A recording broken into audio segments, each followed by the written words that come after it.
नमस्कार साथियों, मैं अपने यूट्यूब चैनल इंद्रेश कुमार साहू में आज सभी का हार्दिक स्वागत करता हूं। आज मैं आपको अध्याय 11 फोर्थ सेमेस्टर मैथ का पढ़ाने जा रहा हूं। अध्याय 11 का चैप्टर का नाम है समलंब का क्षेत्रफल।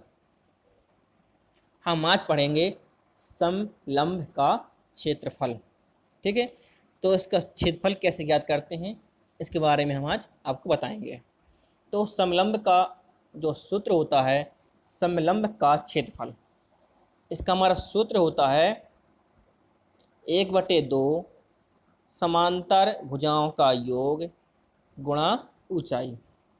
ठीक है, समांतर भुजाओं का योग गुणा ऊंचाई, ये हमारा समलंब का क्षेत्रफल होता है। ठीक है, तो हम इस चित्र के माध्यम से समझेंगे कि समलंब कैसा होता है। A B C D, A B C D, ये हमारा समलंब है। क्या है? समलंब। ठीक है, तो ए बी और सी डी, ए बी समांतर है, ए बी समांतर है सी डी के। ठीक है, जो ए बी रेखा है, ये रेखा हमारी सी डी के समांतर होती है। तो सूत्र में यही है कि समांतर भुजाओं का योग, जो भुजाएं समांतर होती हैं इन भुजाओं का हमें क्या करना है? योग करना है। मतलब A B plus C D. ठीक, और गुणा ऊंचाई। ऊंचाई क्या है? ये हमारी ऊंचाई है एच। ठीक, ये हमारी क्या दी गई है? ऊंचाई दी गई है। तो मैं आशा करता हूं कि आपको समलंब का चित्र समझ में आया होगा। ये हमारा समलंब का क्षेत्रफल होता है 1/2 समांतर भुजाओं का योग गुणा ऊंचाई। ठीक, समांतर भुजाओं की हमारी ए बी और सी डी सी समांतर हैं। समांतर का मतलब होता है कि ऐसी रेखाएं जो आगे और पीछे बढ़ाने पर आपस में कहीं न मिलें और बीच की दूरी समान हो, ऐसी रेखाएं हमारी समांतर रेखाएं कहलाती हैं। ठीक, तो अब चलेंगे हम अपने सवाल की ओर कि सवाल किस प्रकार से पूछे जाते हैं। ठीक है, हमारा पहला सवाल है, समलंब की समांतर भुजाएं 15 मीटर और 8 मीटर हैं, उनकी बीच की दूरी 12 मीटर है, तो समलंब का क्षेत्रफल ज्ञात कीजिए। ठीक है, तो हम सबसे पहले क्या करेंगे? चित्र बनाएंगे। ठीक है, हमने ए बी सी डी एक चित्र बनाया। सवाल में दिया है कि समांतर भुजाएं 15 और 8 हैं, तो बड़ी भुजा हमने 15 मान ली, छोटी भुजा 8 सेंटीमीटर 8 मीटर मान ली। ठीक है, और बीच की दूरी कितनी दी है? 12, तो ये हमारी बीच की दूरी हो गई 12। ठीक है, तो ए बी और सी डी पता चल गई। ए बी हमारी 15 मीटर हो गई और डी सी हमारा 8 हो गया और सी ई 12 मीटर। सी मतलब ऊंचाई। क्या है ये? ऊंचाई। ऊंचाई सी ई क्या है? हमारी ऊंचाई है। ठीक है, तो हम लगाएंगे सूत्र, समलंब का क्षेत्रफल बराबर 1/2 समांतर भुजाओं का योग गुणा ऊंचाई। क्या? समांतर भुजाओं का योग गुणा ऊंचाई। तो 1/2 जो कहते हो अब कोष्ठ लगाएंगे। क्यों? क्योंकि हमें समांतर भुजाओं का योग करना है। ठीक है, तो ए बी और डी सी हमारे जुड़ जाएंगी। ए बी कितनी है? 15, डी सी है 8, तो 15 + 8, कोष्ठ को बंद कर दिया। फिर लगाया हमने गुणा, ऊंचाई दी है कितनी? 12, ये हमारी ऊंचाई है 12। ठीक है, तो ऊंचाई हमारी 12 हो गई। ठीक, अब इसको क्या करना? हल करना है। तो हल करने में कोई दिक्कत नहीं है, 2 से हमारा ये कट जाएगा, 12 6 बार, 15 और 8 को क्या करेंगे? जोड़ देंगे। क्यों? क्योंकि ये प्लस का चिन्ह लगा हुआ है, तो 23 हो जाएगा गुणा 6, ये हमारे बीच में गुणा लगा है, तो गुणा करेंगे 6, तो हमारा आएगा 138। ठीक है, 138 मीटर स्क्वायर इसका जो मात्रक है। ठीक, क्षेत्रफल का मात्रक मीटर स्क्वायर होता है, तो स्क्वायर हो गया। ठीक, तो 138 जो हमारा क्या हुआ? आंसर आ गया। ठीक, अब चलेंगे हम नेक्स्ट सवाल की ओर। अब नेक्स्ट सवाल क्या कह रहा है? यदि समलंब की समांतर भुजाएं 3 सेंटीमीटर तथा 4 सेंटीमीटर हैं, तो इनकी मध्य की दूरी 3 सेंटीमीटर है तो समलंब का क्षेत्रफल ज्ञात कीजिए। ये भी बिल्कुल वही सवाल है। तो हम क्या लिखेंगे, पहले समलंब की समांतर भुजाएं 3 सेंटीमीटर और 4 सेंटीमीटर हैं, ऊंचाई 3 सेंटीमीटर है। ये हमने पहला क्या किया, नोट कर लिए जो सवाल में दिया गया है।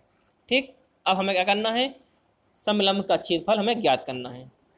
ठीक है, तो हम क्या करेंगे, समलंब का क्षेत्रफल का हम क्या करेंगे, सूत्र लगा देंगे।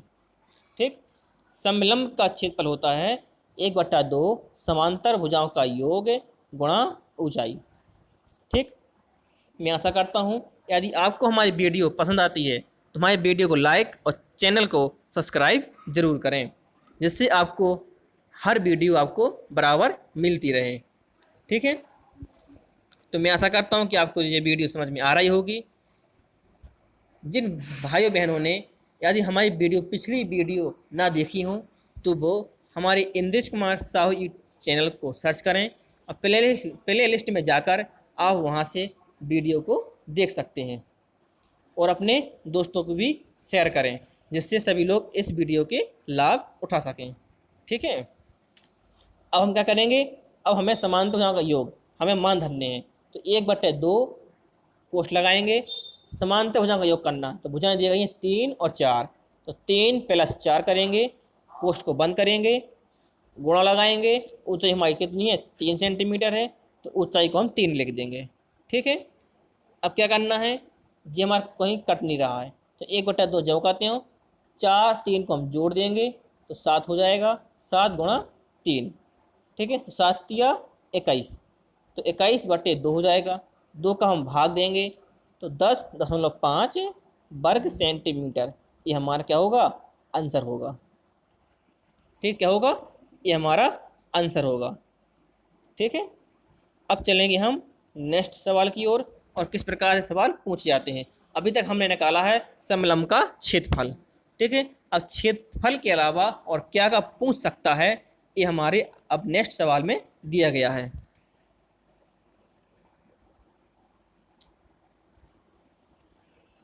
अब दिया है सवाल नंबर 3, ऊंचाई 3 सेंटीमीटर वाले एक समलंब का क्षेत्रफल 12 सेंटीमीटर स्क्वायर है। ऊंचाई दी गई है और क्षेत्रफल दिया गया है। यदि समांतर भुजाओं में से एक भुजा क्या है, यहाँ एक भुजा कितनी है, 3 सेंटीमीटर है, तो दूसरी भुजा ज्ञात कीजिए। अभी तक हमने 2 सवालों में समलंब का क्षेत्रफल ज्ञात किया। ठीक है, अब हमें क्या करना है, अब भुजा ज्ञात करनी है।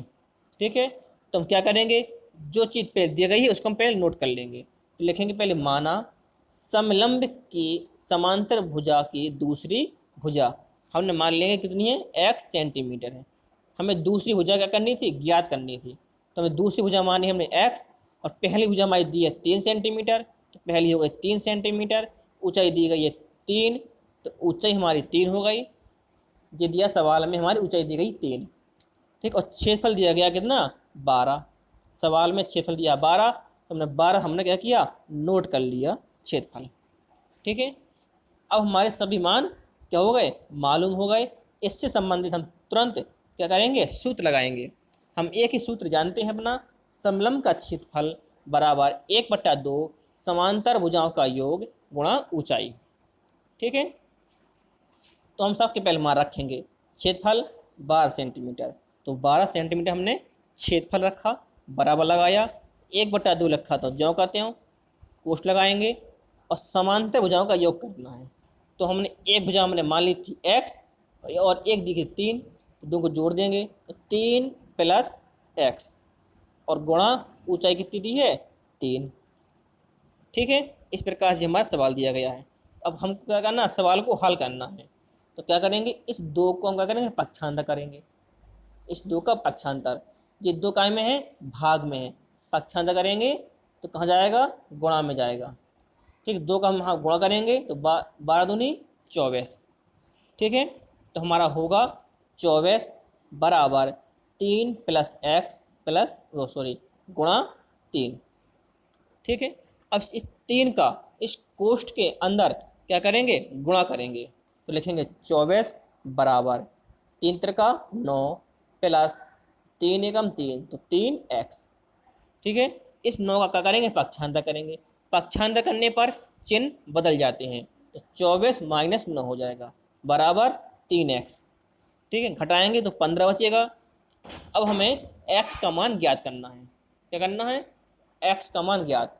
तो ये 3 का होगा, गुणा में है, ये पक्षांतर करेंगे तो भाग में पहुंच जाएगा। तो 15/3 बराबर x, 3 से कट जाएगा कितनी बार, 5 बार। तो x का मान आया 5 सेंटीमीटर। ठीक है, x का मान आया 5 सेंटीमीटर। तो दूसरी भुजा हो गई हमारी कितनी, 5 सेंटीमीटर हमारी दूसरी भुजा हो गई। ठीक है जी, हमें ज्ञात करने की कि दूसरी भुजा ज्ञात कीजिए। ठीक है, तो हम आशा करते हैं कि आपको वीडियो समझ में आ रही होगी। सवाल को मैं एक एक स्टेप बाय स्टेप आपको समझा रहा हूँ, जिससे आप आसानी से सवाल को समझ में आ जाए। ठीक, ये थे हमारे कुछ इम्पोर्टेंट सवाल जो हमारे समाप्त हुए। समलंब का क्षेत्रफल का चैप्टर ज़्यादा बड़ा नहीं है, इतने ही सवाल पूछे जाते हैं। इसी प्रकार के सवाल हमारे बीटीसी में पूछे जाते हैं, कहीं भी हो, इंटरमीडिएट हो, हाई स्कूल हो, 9th हो, 10th हो, कुछ भी हो, कोई भी एक्स हो, कोई भी क्लास हो, तो समलंब का क्षेत्रफल हमारा इसी प्रकार से पूछा जाता है। तो हमें पहले समलंब का सूत्र याद होना चाहिए। इस समलंब का क्षेत्रफल हमारा,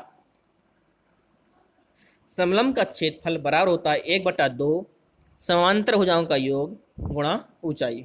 हमारा एक ही सूत्र है, एक ही सूत्र को घुमा करके कई प्रकार के सवाल पूछ सकता है। कह सकता है कि क्षेत्रफल ज्ञात करो, कह सकता है ऊंचाई ज्ञात करो, कह सकता है कि एक समांतर भुजा दी गई है, दूसरी समांतर भुजा ज्ञात करो। तो कुछ भी ज्ञात करना हो, हमारा सूत्र एक ही है, एक ही में सभी मान रखने हैं। जो हमें ज्ञात करना है उसको मान लेंगे।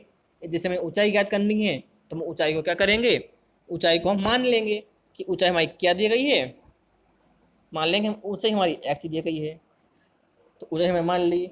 जो सब कुछ दिया गया सवाल में सभी के मान सूत्र में रख देंगे, तो हमारा ऑटोमेटिक वही मान निकलेगा जो हमें निकालना है।